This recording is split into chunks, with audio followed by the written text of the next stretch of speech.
I grew up in rural Ohio in the 1970s, and my childhood friend Alex and I spent most of our free time exploring the woods near his family's farm. We'd pretend to be frontiersmen, building shelters, setting traps, and practicing fire starting with sticks. As we entered high school, we got inspired by the movie Stand By Me and decided to embark on our own adventure, walking along the railroad tracks in the countryside. Instead of searching for a dead body, we'd find secluded bridges to fish from and camp nearby. We had a blast doing this multiple times, discovering hidden gems and making memories that would last a lifetime. After high school, Alex and I went our separate ways, but we'd always stay in touch and try to coordinate visits. One summer in the mid-1990s, we both happened to be in town for a week, and we'd spend our days doing family stuff and our nights catching up over drinks or sitting around a fire at Alex's house.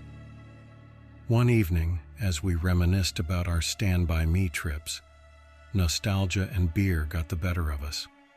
We decided to take a day off, walk the rails, camp for a night, and then head back home. My wife dropped us off at our old starting point, and Alex suggested we take the opposite direction, just for kicks. I agreed, and we set off early morning. The day was uneventful, but enjoyable. We found a bridge, smoked a joint, and moved on. We didn't bring fishing gear, but we had canned food and other supplies. As night began to fall, we picked a spot to camp, a thickly forested area with trees on either side of the tracks, making us feel like we were in a tunnel. We brought small hammocks to sleep in, but before setting them up, we decided to scout the perimeter. As we walked about 100 feet into the woods and up a small incline, we stumbled upon an old building in the distance. It was barely visible, and we assumed it was a sugar shack or something, given the lack of a clear road leading to it. We decided to get closer, and as we approached, we realized it was an abandoned church. The church looked like it had been neglected for years, with wooden planks almost black from moss and rot. A weathered cross still stood on top, and the windows were empty, with no doors, just open doorways. We peeked inside, seeing rows of pews and a raised section for a preacher. We didn't venture further, feeling uneasy. There was no sign of anyone else, no footprints, no paths, no roads. It was an abandoned church, and we left immediately, returning to our campsite. As night fell, we began to hear strange noises coming from the direction of the church. It sounded like people singing, but we couldn't make out the words. We slid out of our hammocks, hunkered down, and listened intently. The singing continued, but it wasn't getting louder. We decided to creep back up the hill, trying to locate the source of the sound. As we reached the top, we saw candlelight flickering in the distance, coming from the church. The singing was louder now, and it sounded like church music, but in a language we couldn't understand. We saw occasional shadows moving inside, but couldn't make out any faces. We sat there frozen, trying to process what was happening. The singing stopped, and a booming male voice began to chant. I was already on edge, but this voice sent chills down my spine. It sounded like an old-time preacher, but again, in a language we couldn't understand. The chanting continued, with a group of voices responding in song. The wailing grew louder and more disturbing, and I covered my ears. Just as I was about to suggest we leave, Alex grabbed my shoulder and whispered, "They're coming out." A line of figures emerged from the church, holding hands in single file with flashlights in hand. They began to sing again, and the lights started moving towards us, up the hill. We grabbed our gear and ran back to the tracks, then sprinted down the rails in the direction we came from. We stopped occasionally to look back, and saw the lights moving erratically, like whoever was holding them was shaking them. We kept running and walking until we reached a road where we knew a small town was about 15 minutes away. We walked to a 24-hour gas station and called my wife to come pick us up. My wife and friends thought it was just kids messing around, but I know what I heard. Those voices didn't sound like kids to me. I'm still not sure who those people were, but it was the creepiest thing that's ever happened to me in the woods.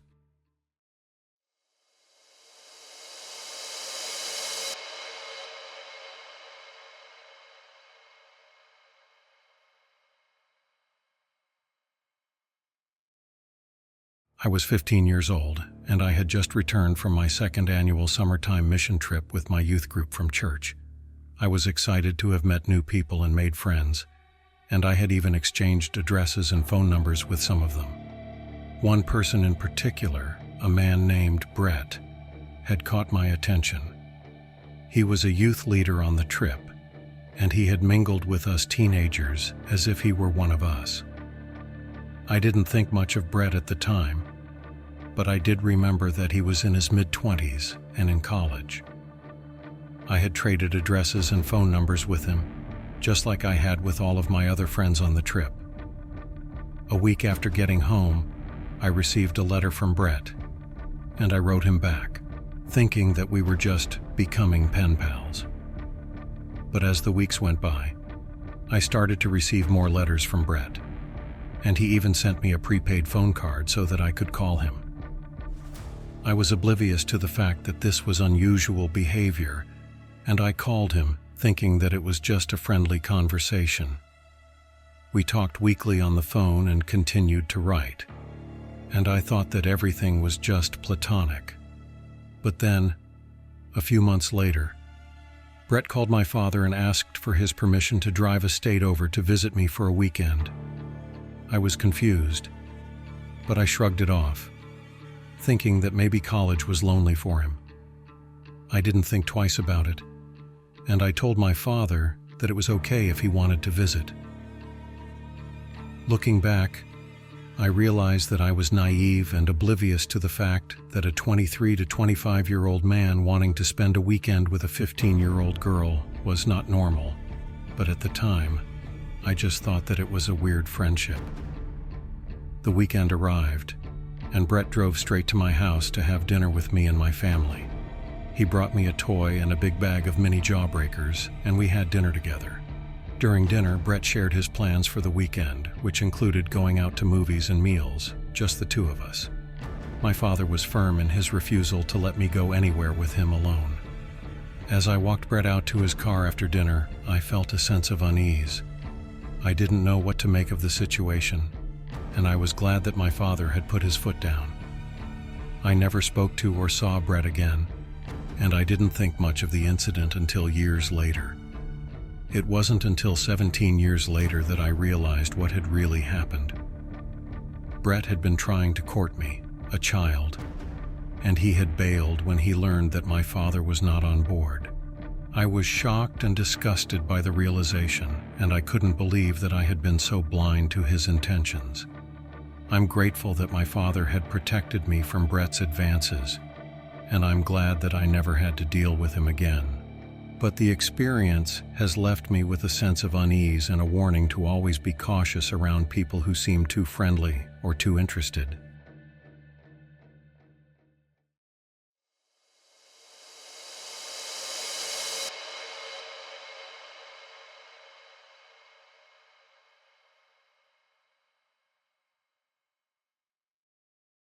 I was 19 when I first noticed him at our church. He was 28, finishing up his degree, and at first everything about him seemed fine.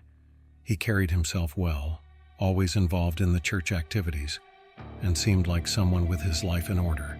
But as time passed, something began to bother me. It was subtle at first, just a quiet discomfort. I couldn't put my finger on it, but my instincts told me something wasn't right. He had this strange energy around my younger sister. She was 18 but looked younger, and he always seemed to gravitate toward her. Every time I saw him talking to her, he had this unsettling smile that sent a wave of discomfort through me. It wasn't just casual friendliness.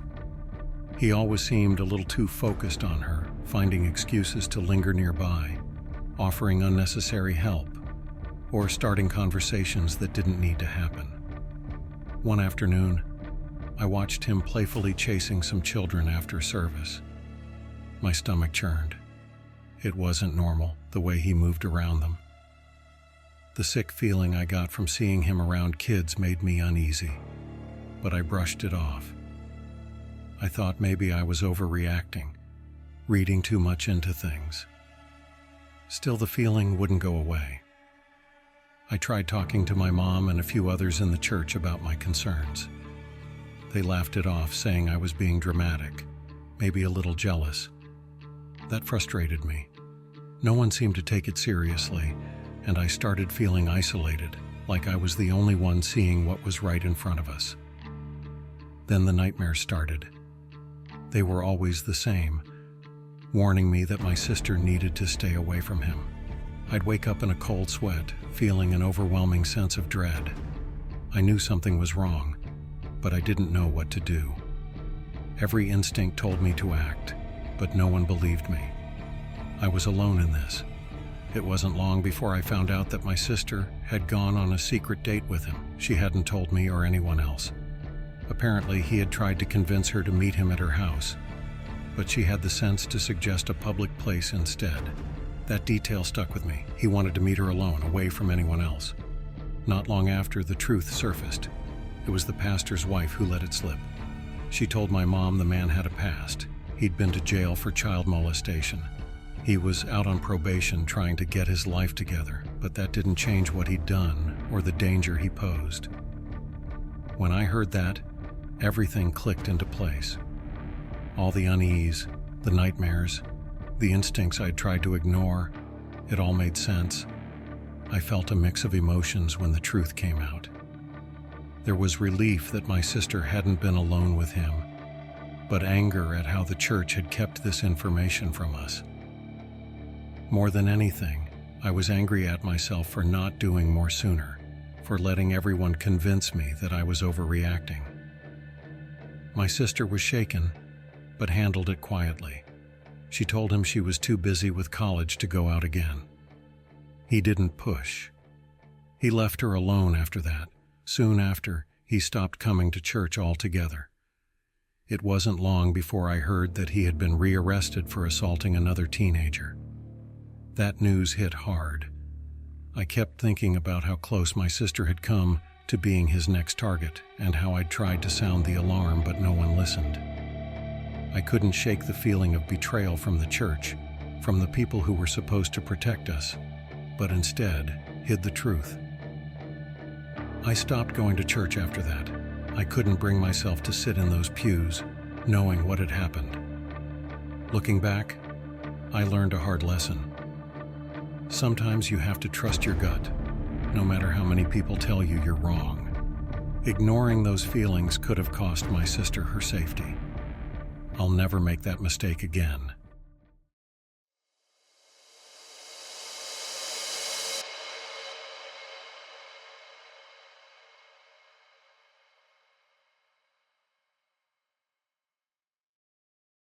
I still remember the first time I noticed him staring at my mom.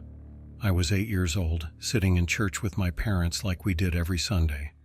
The usual crowd filled the pews, all familiar faces, except for one, an older homeless man who always sat a few rows behind us. He had been there before, but I had never really paid him any attention. That changed one day when I turned around, and there he was, staring right at my mom. His gaze was intense, and it didn't waver. I didn't know why, but something about it made me uncomfortable.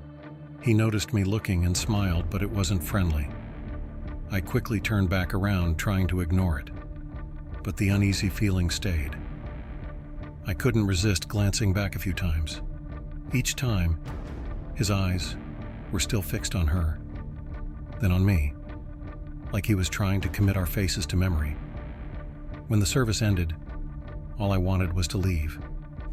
That whole hour had been an exercise in quiet discomfort. As soon as we were outside, I tried to shake it off, telling myself it didn't mean anything. But the next week, things got worse. It was just my mom and me going to church that Sunday. We arrived early and found our usual seats, but there was a piece of paper on the pew. My mom picked it up thinking someone had forgotten it. She unfolded it, and suddenly, her whole expression changed. Her face went pale, and her hands trembled slightly as she read the note. I didn't need to ask her what it said. She handed it to me without a word. The note was short. "Hello, Christina. You probably don't remember me, but I remember you." I stared at the words, frozen for a moment. Somehow this stranger knew my mom's name. I didn't want to look around, but I did. And there he was, the same homeless man sitting in his usual spot watching us. His expression hadn't changed. The same unsettling smile as always. I didn't know how to process it, but I felt an overwhelming need to leave. We left quickly after that. For the next few weeks, we didn't go back to that church. Instead, my mom found another one, a little farther away. I thought maybe we could forget about the whole thing if we just stayed away. But that wasn't the end of it. A few days later, I started seeing him around our neighborhood. It didn't make sense because we lived far from any stores or main roads. The first time I saw him, I thought I was imagining it. But he wasn't just passing by. Every time, it seemed like he was closer, like he knew exactly where we lived. My mom became more and more on edge. She tried not to show it, but I could tell. She reminded me constantly to stay close to the house, but I was 8, and I didn't always listen. One afternoon, I decided to ride my bike down the street, just to get some air. It was a quiet day, and I wasn't paying attention to much until I saw him. He was walking down the road, coming toward me. His steps quickened when he saw me. I froze for a moment, unsure of what to do. Then I noticed the look in his eyes. He wasn't just walking anymore. He was running straight toward me. I didn't stop to think. I started pedaling as fast as I could, heart pounding, every part of me focused on getting home. I didn't dare look back, but I could hear him behind me, his footsteps hitting the pavement. I kept going, legs burning from the effort, desperate to reach the house. When I finally made it, I jumped off my bike and bolted inside, slamming the door behind me. The fear didn't stop when I got inside. My mom could see it on my face before I even said anything. She rushed to lock the doors and called the police. I stayed by the window, watching, half expecting to see him come down the street again. It didn't take long before the police arrived, and they found him near the woods, trying to slip away. Later, we learned that he had a history. He wasn't just some harmless man hanging around the church. He had assaulted several women from our congregation. When I heard that, everything clicked into place. The note, the way he stared, the strange way he kept showing up. Even after he was arrested, the memory of his smile stayed with me. It was the kind of smile that wasn't about happiness. It was like he knew something I didn't, like he had a plan all along. I never saw him again after that day, but every now and then, I find myself thinking back to that church, that note, and how close things came to something much worse.